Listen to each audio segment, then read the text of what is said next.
Assessing Student Growth and Development Abroad. This is the second in a series of webinars focused on assessment, presented in partnership with Mount Holyoke College, and I hope you'll join us at our other events throughout the year. My name is Rachel Rice, and I'm the Program Manager for the IDEAS program at World Learning. IDEAS, which stands for Increase and Diversify Education Abroad for U.S. Students, is a capacity building program for U.S. study abroad, funded by the Department of State and the Bureau of Educational and Cultural Affairs. You can go to the next slide. World Learning is proud to be their implementing partner for this grant, which we've managed since 2018. The IDEAS program is designed to increase and diversify American student mobility in support of U.S. foreign policy goals. This has never been more important than at this moment as student mobility begins to resume. At the IDEAS program, everything we do is about increasing access to study abroad for American students of all backgrounds, from a variety of institutions and majors and to diverse destinations. We do this in two ways. One, through coordinating free and publicly available resources for the entire study abroad community, including an online library of resources and workshops and webinars like the one you're attending today, and through an annual small grants competition, which I am very excited to announce has been opened today. You can find the link in the chat. The small grants competition awards U.S. colleges and universities up to $35,000 each to fund programs that increase their institutional capacity to administer study abroad. So there are going to be a few links dropped in the chat for you to click on to look at our calendar of events for the year and learn more about our grant competition, which we are so pleased to say we have doubled the number of grants this year. And I know you'll hear a little bit more about that from my colleague, Rebecca Johnson, at the Department of State. I will turn it over to her now. Rebecca is a program officer for USA Study Abroad within the U.S. Department of State's Bureau of Educational and Cultural Affairs, where she oversees a portfolio of capacity building and professional development initiatives. She manages the IDEAS program, which provides grants and resources to help U.S. colleges and universities expand their study abroad programming. She also oversees professional development workshops for study abroad advisors and alumni of the Benjamin A. Gilman International Scholarship Program and the Critical Language Scholarship Program. Rebecca? Hi, good afternoon, everyone. Thank you so much, Rachel, for that introduction, and thank you to Mount Holyoke for hosting the second webinar in our ongoing series on assessing and evaluating study abroad programs. I am very happy to be back here with you all today to discuss this sometimes daunting but always exciting topic, and I hope that some of you are here for your second, maybe third time with us. For those of you who are newcomers, worry not, Mount Holyoke will lay everything out in excellent terms for you to understand, and I'm sure you will walk away feeling a little more comfortable with monitoring and evaluation. Today's session on assessing student growth and development abroad is meant to build a little bit off of our previous sessions. Again, don't worry if you couldn't join them, but if you did miss them and want to catch up, learn a little bit more about theories of change and things like that, I would encourage you to go over to our program website to watch the recordings that we have there. I've seen there's many things in the chat. I assume one of the links dropped in there is our website, studyabroadcapacitybuilding.org. I will leave it to Tiffany and Roberto and their team to wax at length about monitoring and evaluation. They are the experts. I just wanted to take this brief moment to welcome you all, say thank you for joining us, and to just talk a little bit more about the very exciting news that Rachel just mentioned. Today, just moments ago, we launched I just about said upcoming. I've been saying upcoming for months now. We are launching our 2022 IDEAS Grant Competition. Please do go to our program website, studyabroadcapacitybuilding.org, to learn more about this and how to apply. I just want to highlight two major points of interest for this grant competition. While traditionally every year we have awarded approximately 20 grants to U.S. colleges and universities to help them increase and diversify their study abroad programs, I am very pleased to announce that through this grant competition, we will be awarding approximately 40 grants to U.S. colleges and universities. And really, we are doing this because We want to help more US colleges and universities rebuild and diversify their study abroad programs. This decision has been made in accordance with the joint statement of principles in support of international education issued in July 2021 by US Secretary of State Blinken and US Secretary of Education Cardona, which emphasized the US government's commitment to promoting global academic engagement for all Americans. So I just really want to emphasize that it's a hard time out there for everyone. I don't think that's news. And I wish that we could give thousands of grants, but we can't. But I'm very excited that we have at least secured this extra funding for 40 grants. And we really look forward to helping diverse institutions expand their study abroad program. I also want to just highlight too that with this grant competition, we are introducing a critical change to how we run it. Traditionally in the past, we issued the RFP, you had to write your long 15, 20-page statements describing your program. We are now introducing a two-phase application process in the hopes of making this application more accessible and equitable for all US institutions, particularly those that may be lower resourced and not as experienced and familiar with what can be a daunting federal grant writing process. So when you look at the announcement, you'll see we are announcing phase one. In phase one, we are really just asking for short information on what is your idea, what do you plan to do, and how are you going to make a difference? So with that, I will stop at length. We have a lot of topics to cover today around monitoring and evaluation, but just since we launched the grant competition today, and we are very excited about our revamped grant process and our doubled grants, I just wanted to highlight that for you all today. If you did not get our grant announcement and would like to be added to our listserv to get more announcements about our grant competition, please do email us at ideas@worldlearning.org. Thank you, everyone. I will stop talking, but I'm just so excited about this grant competition, but I'm also excited about monitoring and evaluation. So back over to you, Rachel. Thanks, Rebecca. And Rebecca mentioned the two-phase grant application. Phase one is very short and sweet and does not include a monitoring and evaluation component. But if you are considering applying for a grant, rest assured, assessment will be a significant portion of the full grant proposal. So please stick with us for the rest of the session and the following two sessions in the spring. And now I'll turn it over to our facilitators for today's session, starting with Dr. Tiffany Espinosa, the Executive Director of Professional and Graduate Education at Mount Holyoke College. Tiffany. Excellent. Thank you so much, Rachel. We really appreciate working with you guys. It's been an amazing opportunity to work with study abroad professionals from really across the country and a few folks internationally. Today, my colleague Roberto Mugnani is going to actually be presenting on our topic around learning outcomes. And really, this is a precursor to the next couple of sessions that we'll be having, which is once we understand what it is we're trying to assess, how can we start to think about whether or not things look the same for all of our different student populations. But I'm thrilled to be here. I'm going to hand it over to Roberto to introduce himself. Thank you, Tiffany. Good afternoon, everyone. My name is Roberto Mugnani. In English, I use he, him, his, him pronouns. And as Tiffany says, I'll be one of the session facilitators this afternoon. So it's great to be here with all of you. So this is session number 2 in the 4-part webinar series of From Theory to Practice, Assessment and Evaluation for Study Abroad Programs.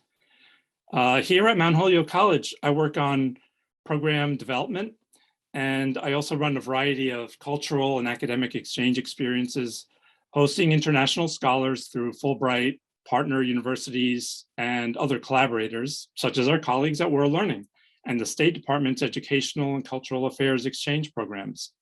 So it's really a pleasure to be here collaborating with the World Learning Ideas team and the Department of State to offer these sessions. We thank all of you study abroad colleagues for taking time from your busy day to join us. And it's happy I'm happy that we have nearly about 80 of you with us today. I'd like to introduce our other team members from Mount Holyoke this afternoon.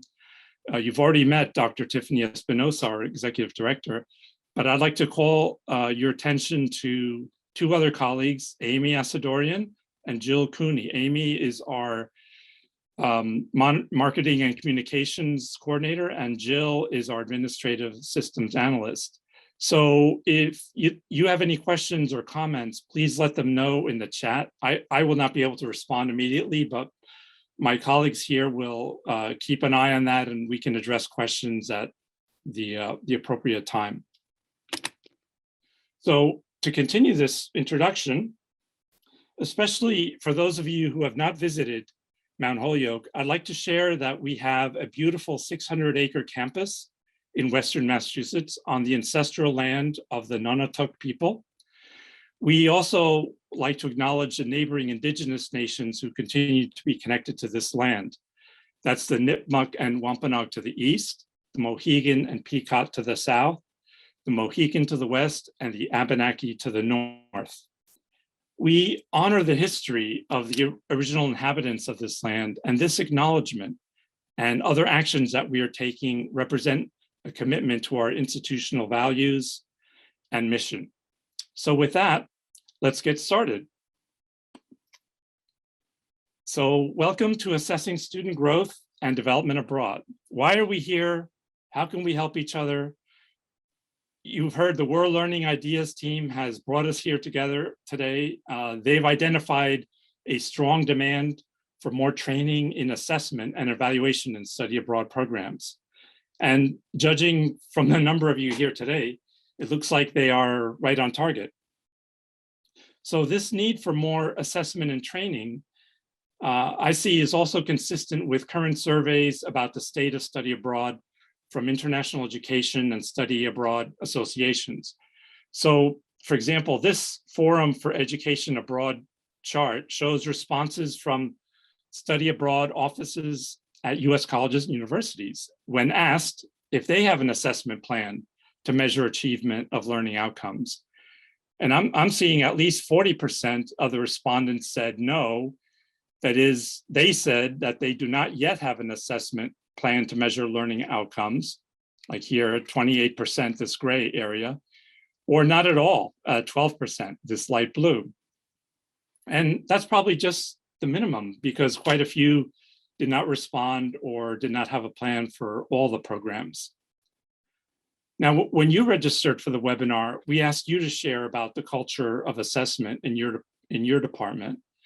And the responses on the registration forms indicated only around 20% are doing systematic comprehensive assessment or regular comprehensive program reviews. So really, I congratulate you for making the decision to attend today, as this is such an important time to be focusing on this topic. Well, first, we live in a time when people are constantly evaluating, rating, and writing reviews about products, services, and experiences, as well as documenting them with photos and videos in a very public way, often on social media, which dramatically amplifies word of mouth.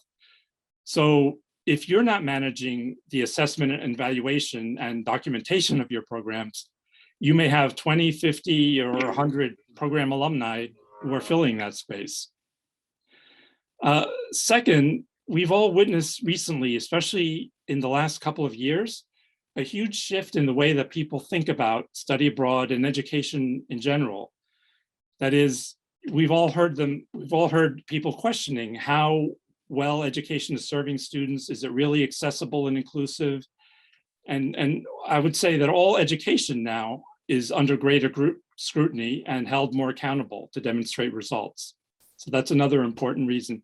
And third, despite the many messages we're receiving about the pandemic being over, many countries and regions of the world continue to abruptly reimpose strict protocols or even close their borders. So if right now you have some brand new online virtual study abroad programs or may have to develop some in the next few months, this would be a great time to build them with a comprehensive assessment plan. And of course, well, to review your existing programs. So let's review what we'll cover today. So this afternoon, we'd like to focus on your students' learning in a holistic way, exploring frameworks and tools to start measuring their social and emotional growth, as well as academic learning. We'd like to reflect with you today on strategies that we can adopt from the very beginning of our programs to help students become more aware and intentional that their study abroad is a learning experience, and that they need to take responsibility for learning and documentation as well, and participate fully in that process.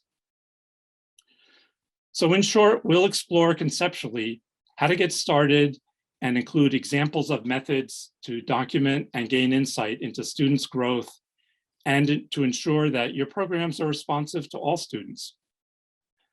Before we start though, I'd like to clarify that we're using the term assessment to refer to student learning through the use of learning outcomes that can be observed and measured, such as when a teacher is giving a grade or a qualification for an assignment that's designed to allow students to demonstrate mastery of some concepts. Evaluation, on the other hand, is an interpretation of effectiveness or quality. You're already probably doing this if you have students complete end of program surveys to measure their level of satisfaction or their perceptions of their program experience. I also want to say one other thing, that the principles we're discussing today apply as much to online or virtual learning experiences as they would to an in-country study abroad program. So let's start by framing our discussion today. What do we mean by student learning? So we mean it's not just about academics and coursework.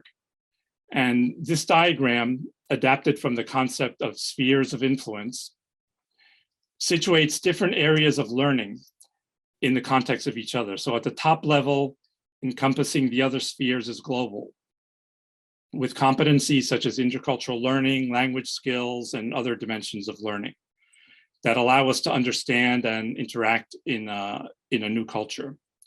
You also see academic learning, which, as we all know, is the focus of our institution's mission and reason for existence. So yes, that is essential. Your students are likely earning academic credit from coursework, so this is an important part of the study abroad experience. Then at the individual level here, we come to identity development, which is an area that may often be missed in assessments. We might touch on this area in general ways, like through assessment of social emotional growth, but we just want to highlight it here to remind us to think really holistically about student learning and individual growth across many dimensions. And these dimensions will enhance your student's capacity as a person and professional. So why assess student learning? What do we hope to accomplish from that? So as mentioned, most of us are already doing end of program surveys to collect feedback, to improve and refine our programs. We also gather testimonials, which allow us to market and recruit more effectively. Those testimonials help us to articulate the program better to prospective students. But we also want to adhere to best practices in our field. So to give you an example, the Forum on Education Abroad, they list standards of good practice with these characteristics. They include, obviously, the academic part, but they also include characteristics such as independence, self-direction, leadership skills, and my personal favorite, tolerance for ambiguity. So growth in these areas are often cited as a feature of study abroad experiences. So how do we measure those? The bottom line here is that since our study abroad offices are all part of a higher education institution, we need to track, document, and present evidence of student academic learning and personal growth. When we demonstrate that our programs are contributing to student success, could be in the form of student retention, increasing GPA, or higher language level, and in many other ways, we're essentially validating our work and our reason for existence as part of an educational institution. So now let's see how we start this process in the next slide. So far we've shared, we're going to go here to item number 1. We've shared some thoughts on what we mean by student learning outcomes, why you should consider measuring them. Now we'd like to look at this assessment process as a whole, as a cycle, and start exploring the how to operationalize, where to start. So where to start is at number 1, first step is articulating goals for your institution and program. We asked you to review these before this session. Hopefully you have those handy with you that you could refer to, and hopefully they are consistent or complementary. But at the program level, what do you want your students to know or be able to do by the end of the experience is the question we're asking. The next step, number 2 here, is to develop an assessment strategy. And the first item on that is we need to write measurable learning outcomes from those goals that we just articulated. And when we say a learning outcome, we mean what a student should know and demonstrate or be able to do after successful completion of the program. We have some examples to share in the following slides, demonstrating how to write outcomes that measure knowledge, skills, attitudes, actions of the student. And as part of the strategy, looking at B here, we encourage you to develop a mix of appropriate assessment tools and methods. There are off-the-shelf survey instruments that you can buy, and you can also choose to develop one or more of your own homegrown survey tools. The other item here is, I want you to think about, is we encourage you to consider using a learning process framework. So what do we mean by that? That means when you're doing your program design, that means incorporating assessment into learning. So the activities your students participate in include an assessment component. Maybe your course instructors are already doing this. So it would be great to check in with them to coordinate. And related to that strategy for gathering data from others is this last item, to invite input from campus partners or others. One of the benefits I've found from working at a college or university is that you have access to a lot of people, a lot of smart people. And some of these people are already specialists in assessment. So if you walk around campus, get to know people who work at institutional research, or your colleagues at Student Life or the Career Center, these are all places that tend to access and use a lot of student data. And they may be able to share some of that data that they capture about your students before and after the study abroad experience. That may prove to be very valuable. So remember, you're not alone in this process. There are most likely resources that you can draw from right now on your own campus.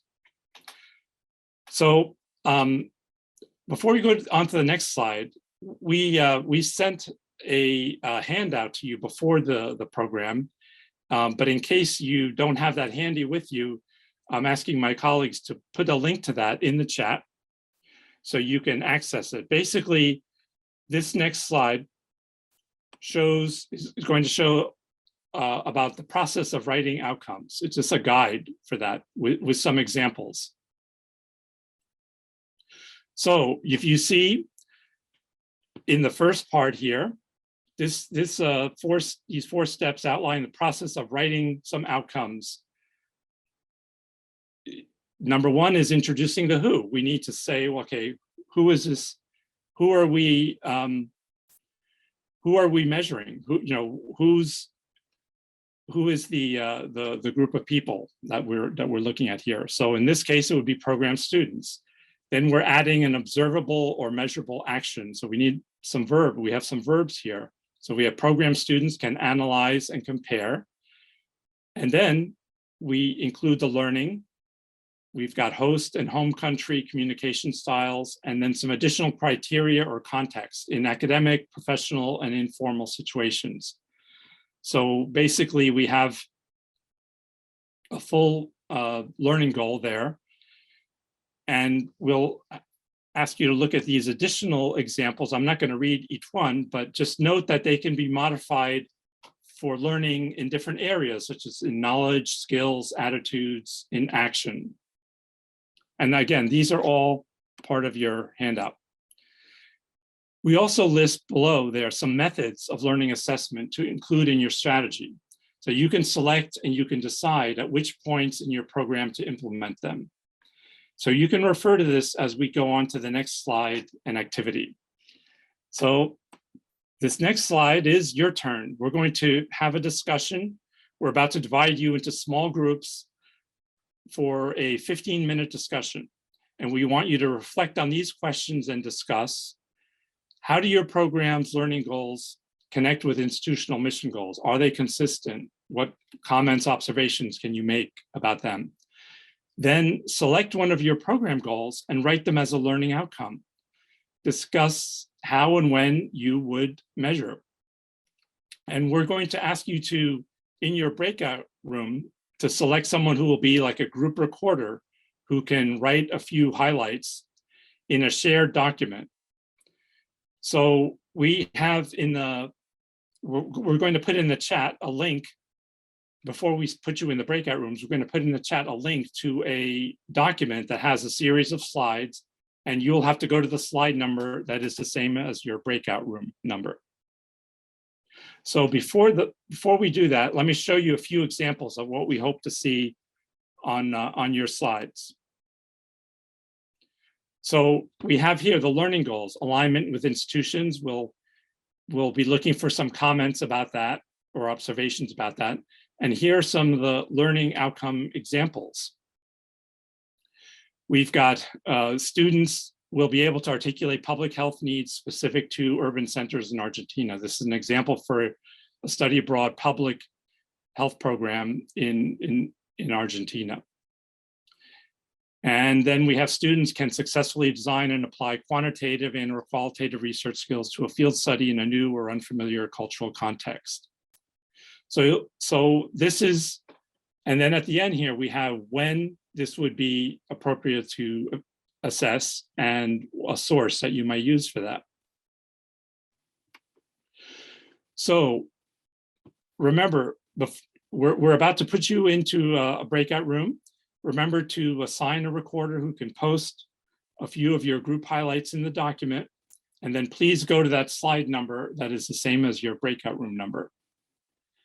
So I think we're ready to put people in breakout rooms now.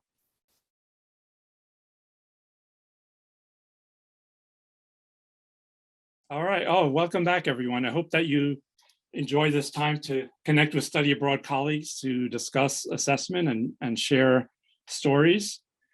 So we've got a few things up on the next couple of slides. The first thing is about the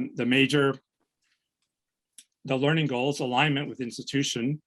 We've seen one of the comments was, yes, they are connected, but is it consistent? And, unsure. This is something I think that will need like a little bit further investigation to make sure that there's some alignment on that. I see another comment. We saw another comment was that one challenge is offices are putting assessment on the back burner due to the current crisis, focusing more on health and safety. And that's certainly understandable. And hopefully that will be correcting itself. Although health and safety is certainly so important. But once we get the programs set up, the learning outcomes as well. I want to look at some of the actual, some other examples of learning outcomes. So we just posted a few, drew some of them from your slides. If study abroad students can make a connection to why these ICC intercultural communication skills are valuable, prospective students can recognize the marketable value of gaining, that's for sure. That's not quite an outcome, but it's certainly a good observation to make and as a point to market your program. We've got pre and post survey, intercultural competence and academic learning. Yes, absolutely, because you need to do pre and post survey because that's how you would measure growth, where someone is as a baseline and then where they end up. Study abroad participants will be able to communicate effectively and respectfully with individuals of different cultural backgrounds in a variety of contexts. That's absolutely perfect. That's straight on. And how to measure that? Tool, when to measure that? Pre, post, test. Okay, good. All right, so remember that learning outcomes are what students are able to demonstrate after completion of the program. They're not about what the program provides or the program goals, but instead what the students can demonstrate. So we have a few good examples here, and I can maybe give another example. Is for example, let's say if we have one to show growth or development at a more personal level, it could be students demonstrating that they're able to describe their own cultural biases. So this might be also more related to social emotional learning. Another thing that I would want to mention here is sometimes there could be learning outcomes that can be self-reported by the student, but then they could also be corroborated by other types of feedback, other forms of assessment through an internship supervisor, for example, or a professor. Is there anything that you wanted to add at this point, Tiffany? Or Yeah, no, I think, I know that we put you guys in to think about this pretty quickly, so you didn't get as much time as you might have liked to. But I think, one of the things that we'd strongly urge you to do is look back at that handout, because part of what a really good learning outcome does is it specifies what is a person supposed to learn? What are we hoping that they will be able to do as a result of this experience? And some criteria, right, that helps us understand what good looks like. And so I think one of the things I saw when I was looking at the slides was a lot of good sort of initial stage brainstorming, which makes sense. You're getting to know each other. This is kind of a new area for many of you. But actually writing an actual learning outcome is almost a technical piece of writing. And so we'd urge you to look back at that handout. And one of the things that would be lovely is feel free after the session to work on maybe one or two of your learning outcomes and email them to us. We can put our emails at the end of the session. And so you'll have some more time to think about this and to really start to cook it. Because writing learning outcomes is a key skill. It's a technical skill. And it helps provide a roadmap for how you will ultimately be able to assess what it is you're looking for. So, and being able to specify that is pretty important. So some of the early stage brainstorming we saw was still, in the cooking stage. Mm-hmm. Great. Yes, thank you all for sharing. And I hope that the handout is helpful to you as you begin your own assessment process. But in the interest of time, let's go back to look at what the rest of the cycle entails, completing the cycle. So today's session in the learning assessment cycle here focuses on these first two phases of the assessment cycle. We've seen articulating goals and objectives, developing an assessment strategy. But I think it's valuable to see an overview of the others. So let's go back to this. And if we pick up here at item number 3 at the bottom of the cycle, it's saying collect data and evidence. So you'll want to continue planning how to collect your data, and also important is when, and ideally it's before, during, and after the program as well. So this came up in some of the examples that we saw, that assessment tools measure growth. So they're designed, to be administered in that way. And if you're only doing assessment at the end, you'll not be able to track growth, such as, let's say, advancing a language level, or like as in the previous example, intercultural competence. Another strategy may be to consider involving your students before they start the program to help them frame their mindset of being in a learning experience. So that student motivations for registering for a study abroad program are not always in alignment with learning outcome opportunities that you offer. So you may have to bolster some of your pre-program advising to clarify expectations and guide them to get them to manage their own learning process. Now, interpret the data. Hopefully you've kept your assessment methods relatively simple and straightforward, because this could be the entire subject of a webinar in itself. In fact, this is what we'll be exploring in our upcoming February webinar. But as you interpret data, be aware of your own biases and bring in perspectives of other colleagues before making hard and fast decisions or conclusions about data. Making modifications. Yeah, as you close out the cycle, this is where you can make adjustments to your assessment instruments as well as your program. Did you get the data you were looking for?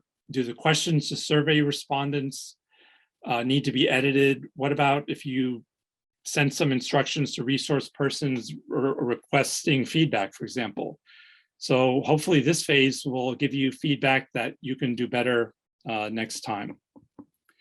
So let's look more closely at assessment methods and during what times during your program they can be implemented. You've all heard this, you've probably have all heard about formative and summative assessments. As you see here, formative assessment measures ongoing student learning, while summative assessment captures learning at the end of a program. Both are important to include at the right times. I also remember that many of you indicated you have experience with quantitative, qualitative data. Most likely, you've developed survey instruments to measure both. And as we're defining what we mean by different terminology, I just want to clarify that by quantitative, we mean data that can be expressed as numbers, such as like when you're asked to evaluate on a Likert 5-point or 7-point scale, while the qualitative data involves more description using words and not numbers. So many surveys use a combination of both types, and we'll see some examples in a moment.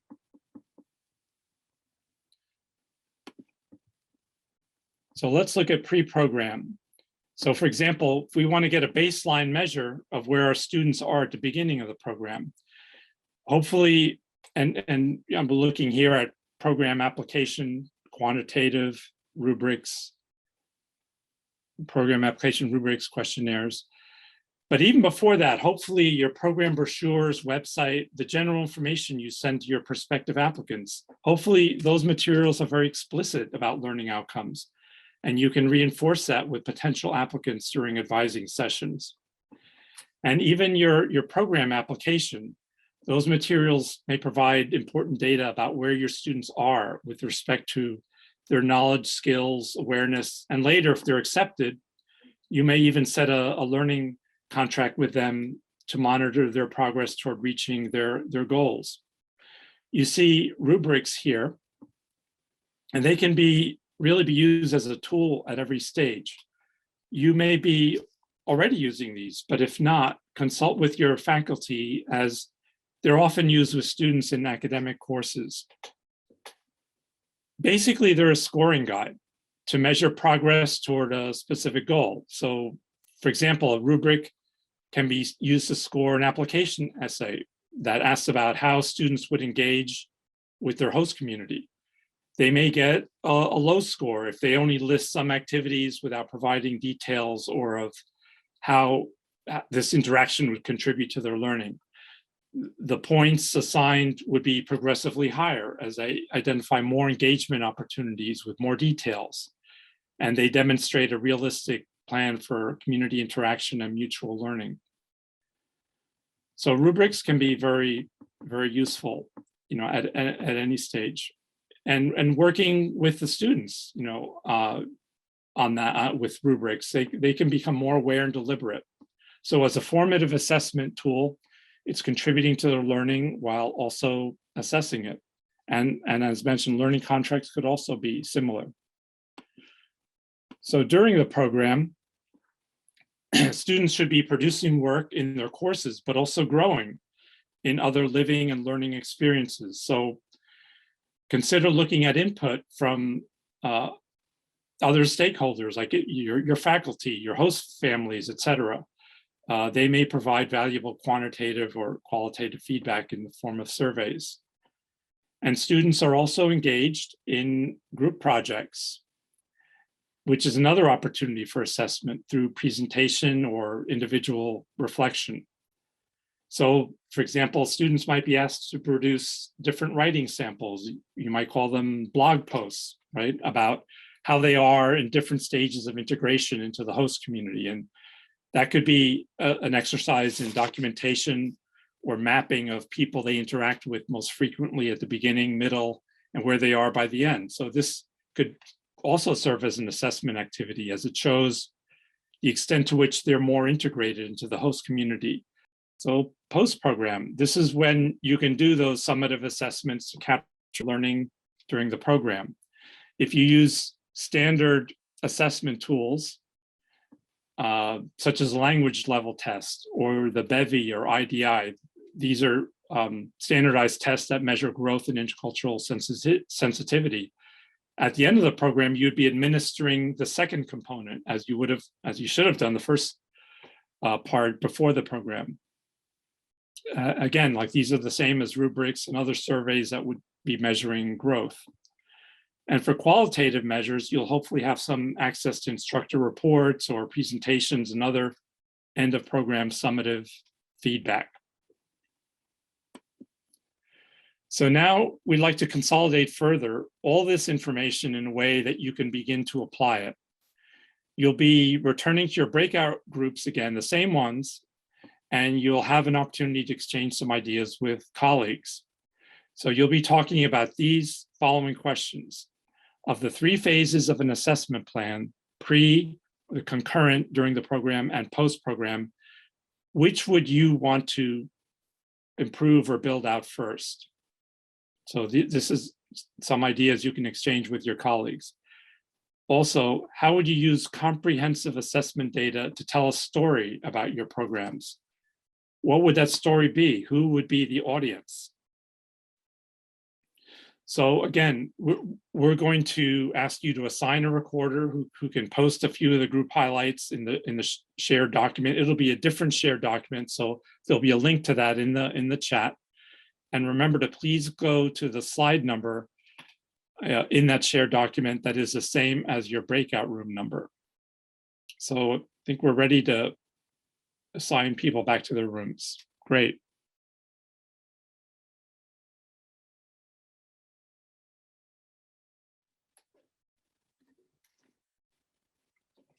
Are we back? Yes? Welcome back, everyone. And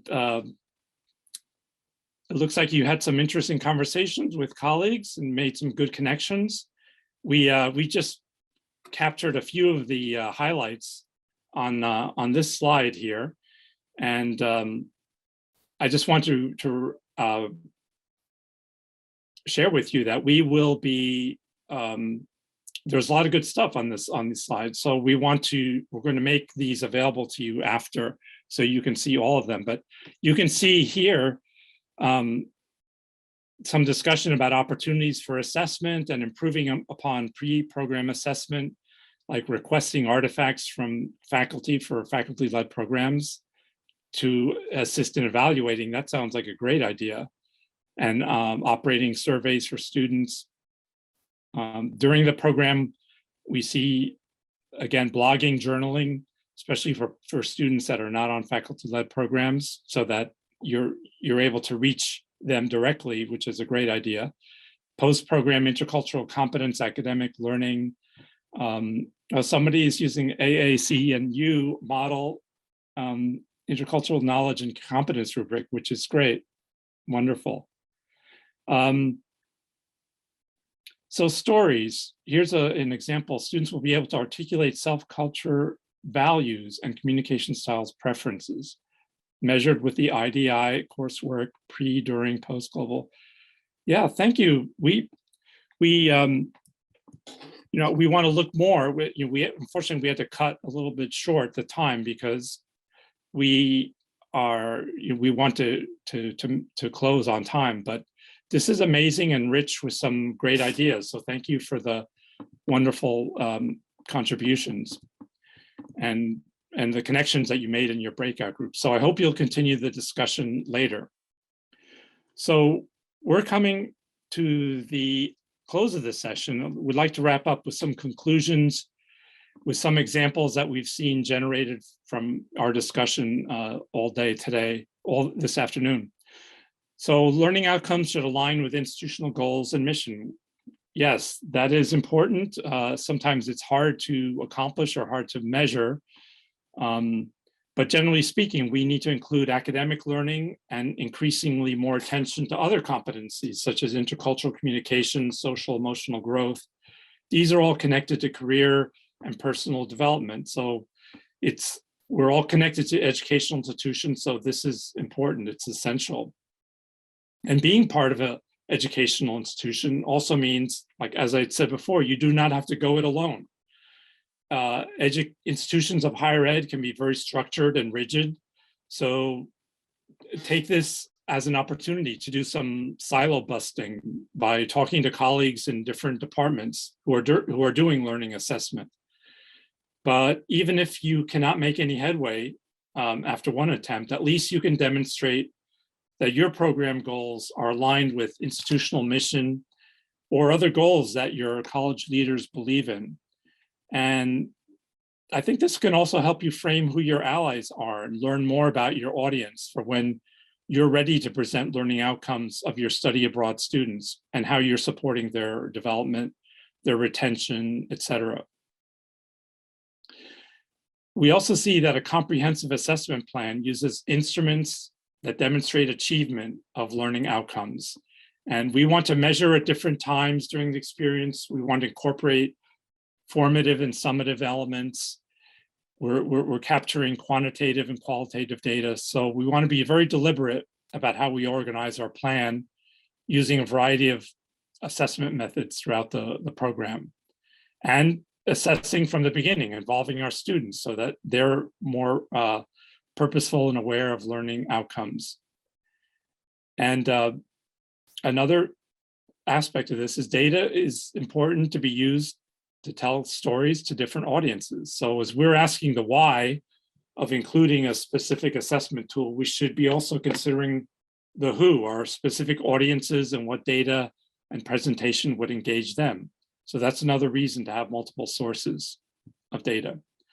So remember, the overall goal here is for you to take control of your own assessment strategy, gather your data to promote growth, development, expansion, preservation, depending on the case of your programs. And remember, you can't do everything at once. You need to start with some slow, manageable assessment measures and then test them if learning outcomes have been met.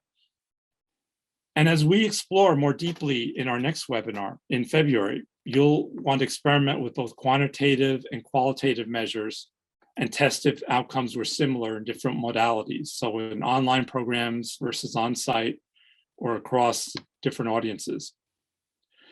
So before we close, I want to give you an additional handout about setting up an assessment plan. I'll ask Jill or Amy to put a link to that in the chat.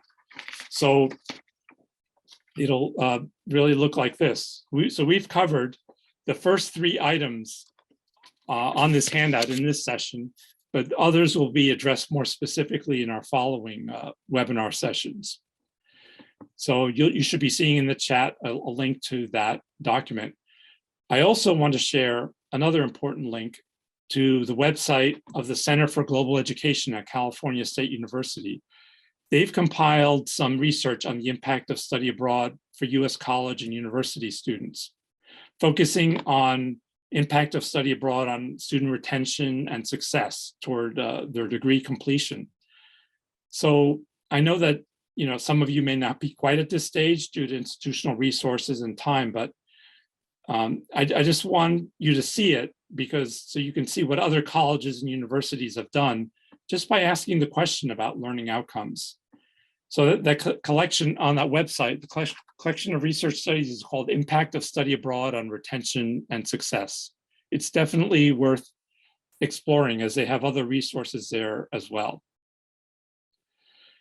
So again, thank you for your kind attention and participation. we look forward to seeing you in February. In the meantime, we hope you'll reach out to us. Jill will be including our email addresses. And in the next webinar, we'll be continuing with more detailed discussion of the learning assessment cycle, setting up your assessment plan, and hopefully more of your active engagement during that time. So I'm turning this over back to Rachel to close out our session. Thank you so much, Roberto, and the entire team at Mount Holyoke. Thanks for putting up the remaining 2 sessions that we have with you all, which will be taking place in the new year. I can't believe we're so close to 2022. Thank you everyone for joining us today, for your engagement. We hope this has been useful. I hope that you will also fill out a survey letting us know how we did today. We like to assess our own webinars because we so strongly believe in assessment. So my colleague will drop that in the chat for you. We'd love your feedback on how we did today and feedback for future events. We do have these 2 additional events with Mount Holyoke scheduled throughout the year, and we hope to see you there, and we hope that maybe you'll bring a colleague with you. We also have 2 additional events scheduled in January, not focused on assessment. If you want to go to the next slide, please.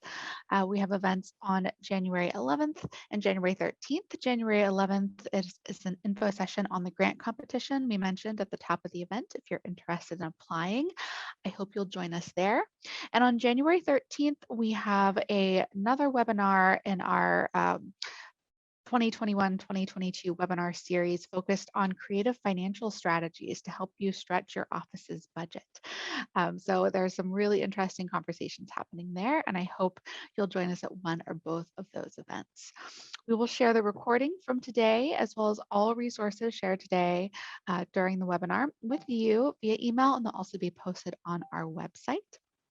And if you can go to the final slide, again, this is our website and the announcement of our grant competition. Again, thanks so much for joining us today.